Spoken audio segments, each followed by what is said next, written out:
When you saw the audience watching Genesis in those initial shows, I was sublime. I was sublime. Like, I could feel it, I could see it. I joined in it. It was terrific. It was a physical feeling. We'll take Supper's Ready, which I always call like a rock and roll mass.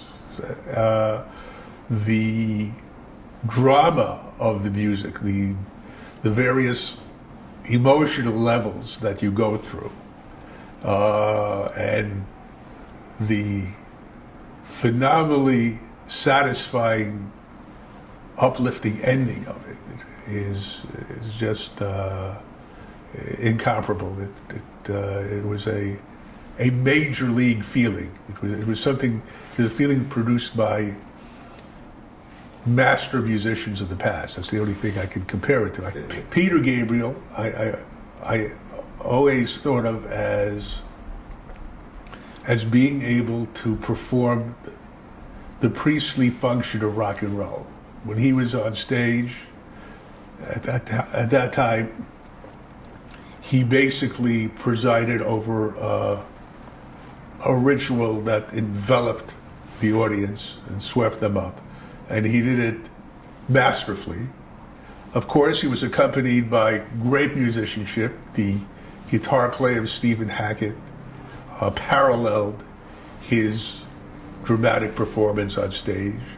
The drumming of Phil Collins.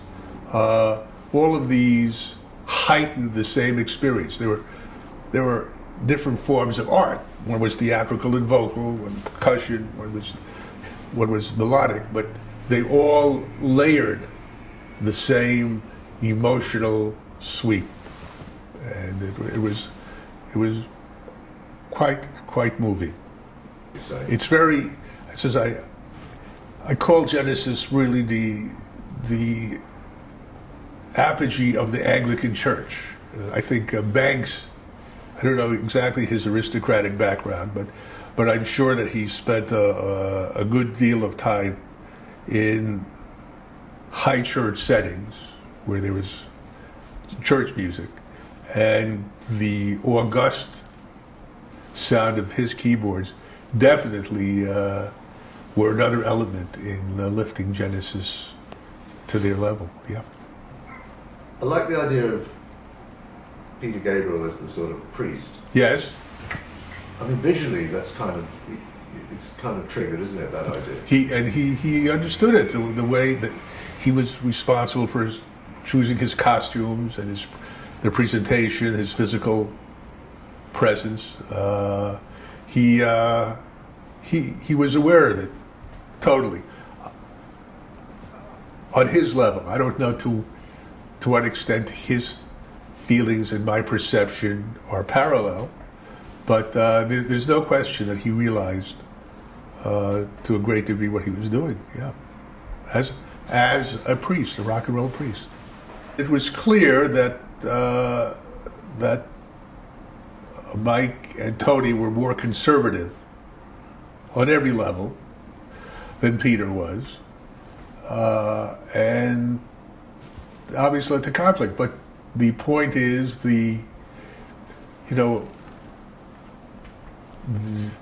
fact is that they all contributed their special talents with whatever yin and yang pulling existed, led to this great moment. And I think clearly the sum was much greater than the total of all its parts. I'm not sure that all its parts were aware of the magnitude of their collective gift, and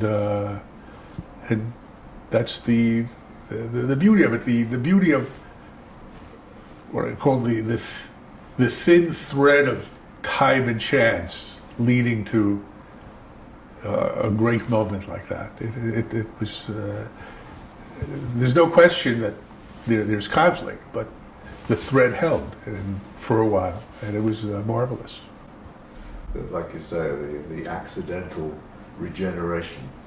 Like in the census, when Peter Gabriel leaves, and everyone thinks this is a complete disaster. No, Genesis just transformed itself into another kind of musical entity, different, just different, but equally remarkable, and in certain ways more remarkable, because one of the great difficulties in the music business is to keep things going. Longevity cannot be underestimated as a phenomenal attribute, and they lasted a really long time, and that's a tremendous accomplishment. But the Genesis I was involved in, like Camelot, short, small period of time, very meaningful to me and the audience, but disappeared, and it's a special category. But the rest of the history of Genesis, phenomenal success, and a beautiful story in its own. I'm not connected to that. What do you say to the fans of that period, who then went on to say, and they still say, some of them, that the band sold out when Phil Collins became the singer? You know, the stuff on the 80s, in the 80s, isn't really Genesis. First of all, there is no such thing as selling out in the music business. It's the great story told by Fred Allen, the radio comedian, says you could put all the sincerity in Hollywood inside a flea's navel and still have room for 8 caraway seeds in an agent's heart. That's the business. That's the morality. So to try to impose a preconceived morality. This is music, the music business, after all. And those fans should be grateful for the moments they had with the group and cherish their memories and enjoy the music. But there was no sellout. It was simply a certain kind of growth. The group grew one way, Peter another. You know, it's not everything has to be set in stone to be meaningful. It was a moment, and the moment was meaningful, and it's still preserved on vinyl and tape. The very first tour, did that turn a profit in the end? No. It was subsidized by the record company. Absolutely not. I mean, lost money. I mean, couldn't. I mean, you know, the group was basically was unknown. But I had to turn cartwheels. I remember that. It was a unique experience for me. The major event in the tour was playing Chicago. I had to book them in Chicago, and the only place I could was in the Chicago Amphitheater, a 12-hour all-day show starring Richie Havens. Now, if you know Richie Havens and you know Genesis, you know that they don't belong on the same stage together. But I had no alternative. 9,000-seater, 8 o'clock in the evening, Genesis is introduced. They go on stage. Half the audience walks out. I'm sitting in the light booth, grabbing my head. I said, "Oh, woe is me. What a wise guy. Here I am trying to fill an inside straight to get him in Chicago, and this is just, it's better that they didn't play Chicago, and I'm carrying on, and I'm hitting my head against the wall." Now, in those days, Genesis ended their show with huge magnesium flashpot explosions. You know what a flashpot is? Like 1,000 camera, what do you call them? Flash, 1,000 flashbulbs. 1,000 flashbulbs going. That night, the crew put in twice as much magnesium as normal, so it was like 10,000 flashbulbs. I'm standing there. The explosion goes off. Not only does it blind me, it knocks me physically against the wall. All of a sudden, I notice people trickling back. It seemed that the light was so powerful that people standing at the refreshment stand were blinded. If people were sitting in a toilet stall, the light would come underneath, knocking them back. Everybody who left came back, gave Genesis a 5-minute standing ovation for blinding them. Genesis did 3 encores, and I was able to call myself a great manager. That was the culmination of that tour for me. The fact that they became a headliner in Chicago right away, but the role of fortune, humbling, and in this case helpful. I remember this moment very well. The phenomenal down, and then the exhilaration of the accidental redemption. That's one of my favorite memories. I think they're best described by the story that Phil told when Genesis was inaugurated into the Rock and Roll Hall of Fame.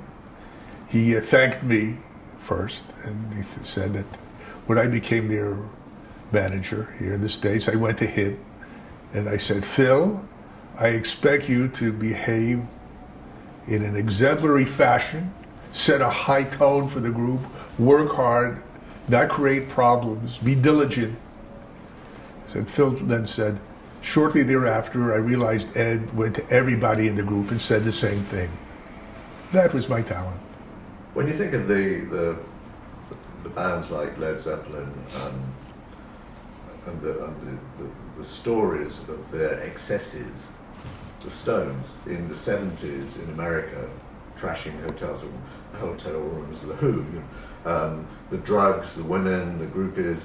Well, the seminal story is after the last concert in the States, I got together with Genesis and I told them that before the tour, I had hired detectives to follow each and every one of them throughout the tour to see what they did.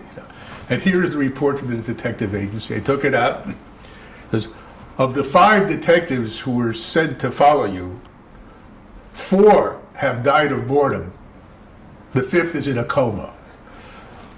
Genesis were not a rowdy. They were not depraved rock and rollers. They were regular fellows. Most of them had girlfriends, wives, whatever. They were not the rock and roll stereotype at all. So you weren't going around sort of comforting hotel managers whose rooms had been broken in. I had to get them vegetarian food. That was my major problem with those guys. I had to get them. That was the problem. No, not at all.